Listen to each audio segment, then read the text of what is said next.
Magandang araw po sa lahat ng mga nanonood sa vlog ni Every.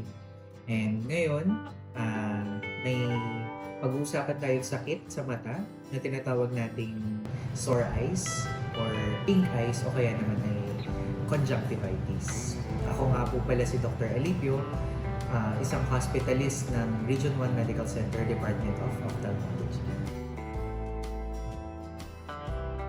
So ano nga ba ang tinatawag nating sore eyes, pink eyes, or conjunctivitis? Ito ay ang pamumula ng mata, may iba't ibang kasama pang simptomas tulad ng pagmumuta at pangangati ng mata. May iba't ibang nagkukos ng conjunctivitis, itong viral, bacterial, allergic, at may iba pa. Pero pag-usapan muna natin yung naunang tatlo.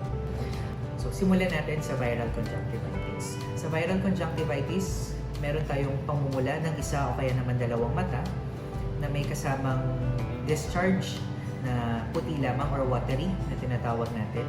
Maaaring meron ding pangangati ng mata. Ang isa namang klase ng conjunctivitis ay tinatawag natin bacterial conjunctivitis. Ito ay dahil sa mga bacteria. No? Ang bacterial conjunctivitis, makikita pa rin natin dito syempre ang pamumula ng mga mata. Pwedeng isa o kaya naman dalawang mata.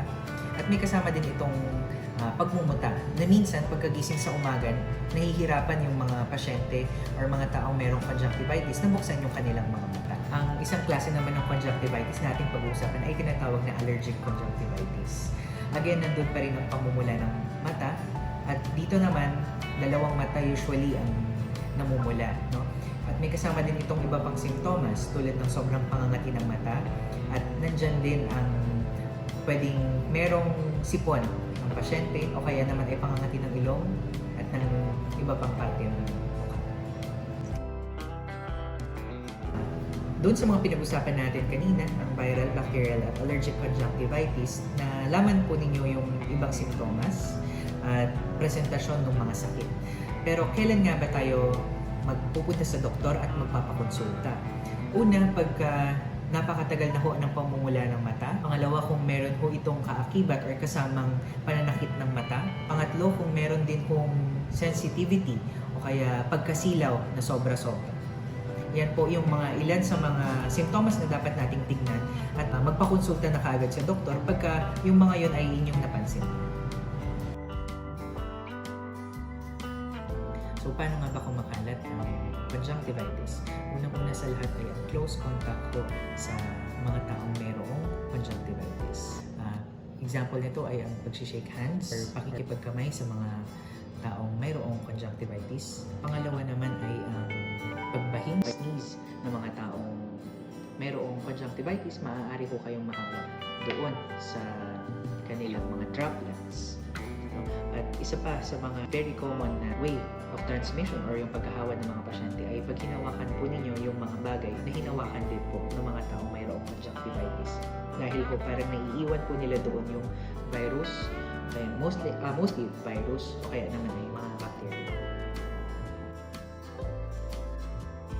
Sa mga meron naman ng simptomas ng conjunctivitis, halimbawa meron na po tayong napansing pagmumuta o kaya naman ay mga discharge po na nakikita po natin sa ating mga mata, maaari pong punasan ito ng malinis na tissue at itapon po ito sa mga tamang lalagyan para po hindi po ito mahawakan ng ibang tao at mahawa. At dahil ngayon ay summer na, napakarami po sa atin ang gustong mag-swimming.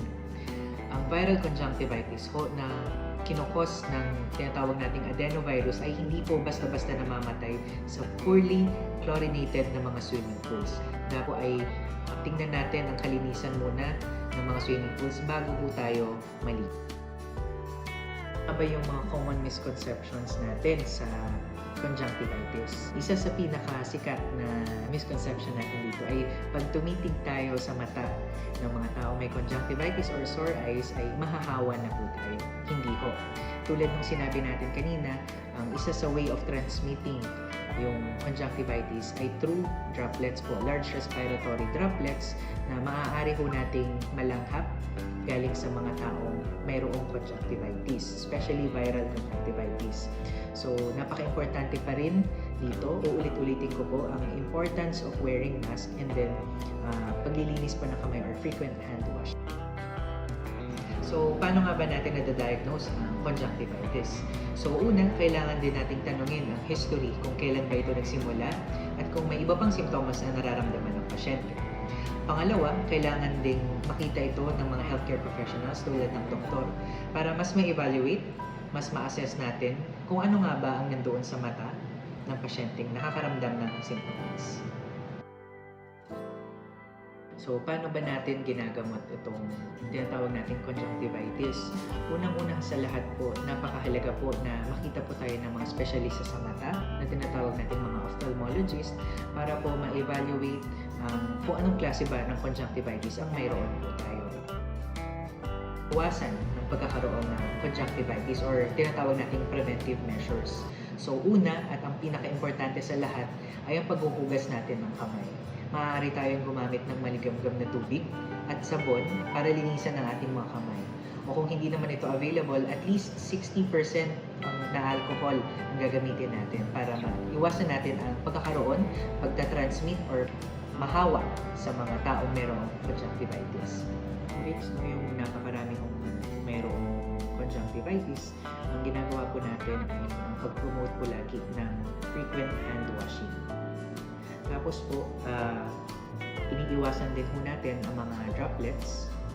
So, ang pagsusuot po ng mask ay ini-encourage po natin o binibigyan pahalaga po natin ang paggamit ulit po ng mga mask.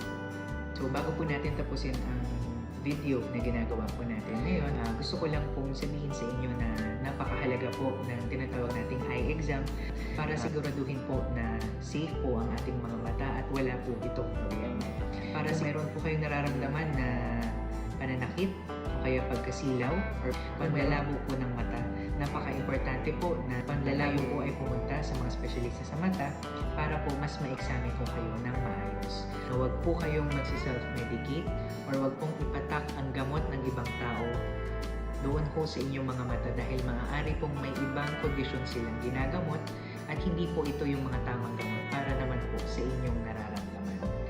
So maganda po na pumunta kaagad sa inyong mga doktor, magpa-check up at bibigyan po nila kayo ng tama, tapat na lunas para po sa inyong mga nararamdaman.